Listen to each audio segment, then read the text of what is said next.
Good afternoon, Benedicta. Good afternoon to ma'am. Okay, Miss Benedicta, can you tell me about yourself? I'm Benedict. Good afternoon, ma'am. Benedicta Ibut, 24 years old. I have 3 kids, ma'am. Okay, I have a few questions for you to answer, so let's start. Why do you want to work as a maid? I will work as a maid in because I want to help my family in finances and education of my children, ma'am. Why you choose Malaysia when there is a lot of other country? Because we are in the Philippines, ma'am, and beautiful, ma'am. How are you qualified for this job? Because I'm hardworking, polite, and honest person, ma'am. May I know what your education level is? Technical school level, ma'am. What is your recent work experience? How, ma'am? Have you worked abroad before? No, ma'am. Do you have experience of taking care of baby? Ma'am, yes. We have a 2 years old child, ma'am. Okay, how about elderly people? No, ma'am, but I'm willing to learn, ma'am. Okay, do you have any other special skill? Yes, ma'am. Are you willing to learn new skills? Yes, ma'am. Cooking, ironing, and laundry, ma'am. Okay, are you willing to work with the family where the mother-in-law or any relatives stay together? Yes, ma'am. Currently, are you still working now? No, ma'am. Do you know how to cook? Yes, ma'am. What sort of food can you cook? Filipino food, ma'am. How about Chinese food, Indian food, and Malay? No, ma'am. Are you willing to learn? Yes, ma'am. Are you aware that you will have to do washing, cleaning, ironing, and cooking? Yes, ma'am. From all the house chores like washing, cleaning, ironing, and cooking, which do you like most? Cooking, washing, ironing, ma'am. Okay, if ever you were selected to work in Malaysia, who will take care of your kid?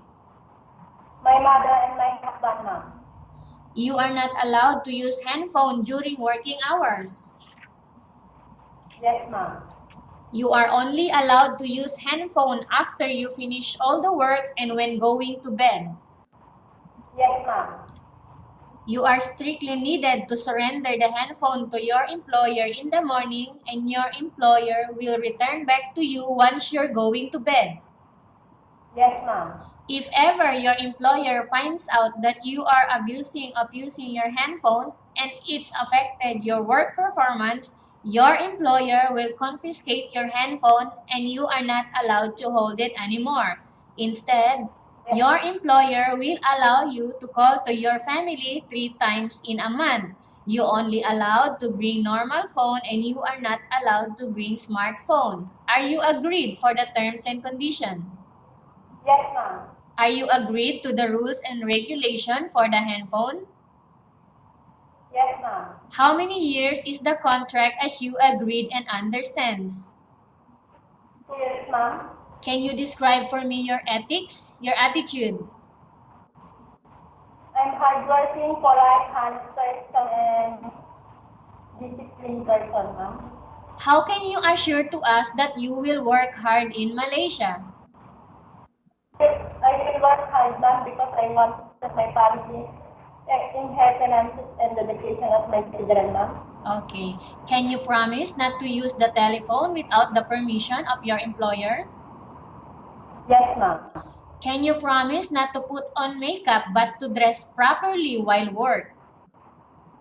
Yes, ma'am. Can you promise not to invite friends and relatives without the consent of your employer? Yes, ma'am.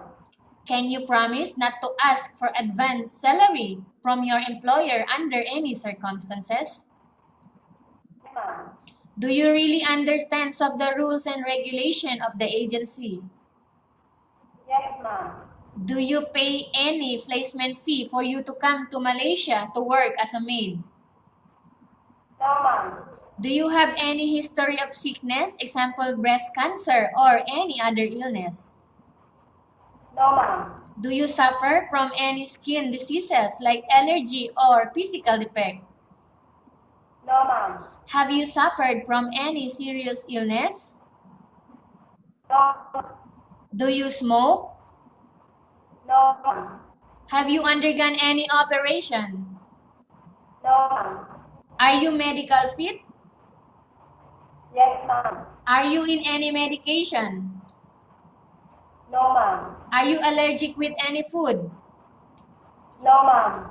Are you prepared to eat the type of food taken by your employer? Yes, ma'am. Are you prepared to work for the employer of any race? Yes, ma'am. Are you afraid of being left alone in the house? No, ma'am. Are you afraid of dogs or other pets? No, ma'am. Can you promise to work according to instruction from your employer? Yes, ma'am. Do you have any immediate family working in Malaysia?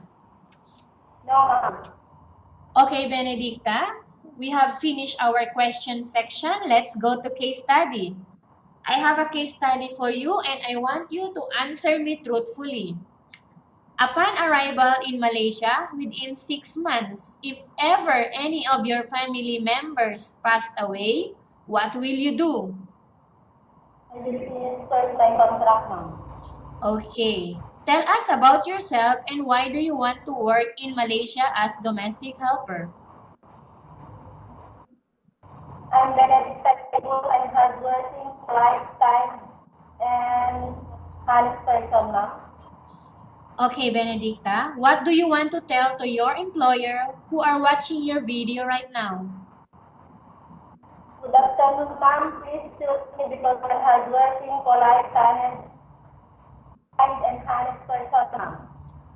Okay, thank you very much, Benedicta. We will update to your agency if there is any selection made by the employer. Thank you, ma'am.